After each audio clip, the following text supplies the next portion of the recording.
Shalom, bonjour.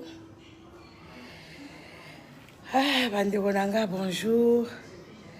Zamba pambola bino. Zamba pambola bino, apambola bino, apambola bino. Bandeko nanga lobby na live ya nanga ya lobby ya Mateya. Na annonçaki que bon musala l'église ezo salama bandeko oyo balingi kotia main dans la pâte pour que musala nzambe et salama oyo azana besoin ya kotia sima azana besoin kotia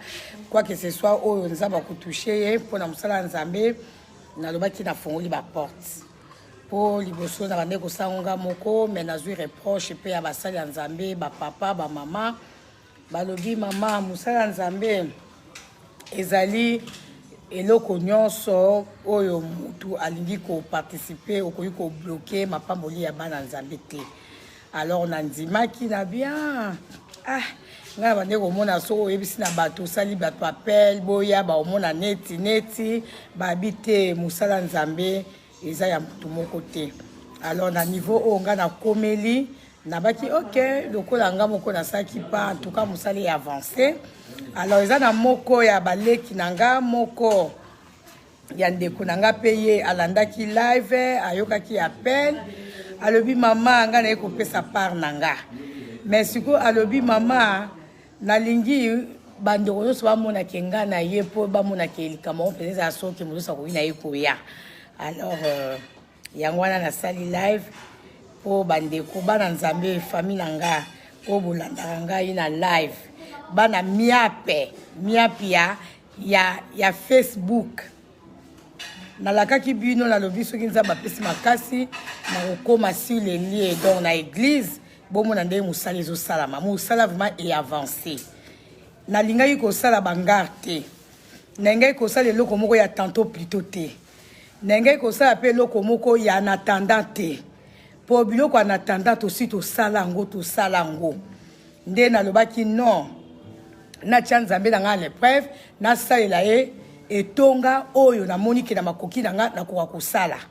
nde yango nabandaki kosala mais basali ya nzambe mpe ya mikolo babi te mama soki osali bongo oyibi bana nzambe mapamboli tika porte mutu nyonso aza touché na kosala mosala nzambe atia quelque chose na part na ye nzambe mpe apambola ye nga nalobi nga na bande okasaka ke fona sala mosala nga babi te mama mosala nzambe basala ngo mutu moko te nakomi esika oyo en tout cas na avancé mais na mwa ndambo totikali nango na pesi espace kolandisama na conseil ya basali ya nzambe mpe ya mikolo bapapa balobi non mama mutu sofa ya kotia ya wana lelo nayambi petit frère nanga menga donc nazokende place azali parce que alobi mama nga naye kotia part nanga osomba soki sima soki nini nazwa yango bomona mais soki nzambe asungi biso semaine oyo Johnny Milongi otikali mpo na ngoti zeni tokete mpo na mosala mama donc tokena na Johnny na église akomeka kozwa mpe image alakisa ndenge etonga mosala ndenge bato baza kosala vraiment pour que mikolo koya na lisungi ya nzambe na biso tofungola porte po bandeko bayaka kosambela ezali eloko oyo vraiment na binzambe akanisila ngata akanisa libota na ngata po na iloko nazosalela ye pe na bino bandeko oyo bokosassocie na nga nzambe ya baprofete nzambe ya bible nzambe ya Abraham ya Isaac pe ya Jacob akobosanaka bino te nga nasali yango mpona nalakisa nzambe ke obengaki nga na mosala pe na kanisi kosala pe koto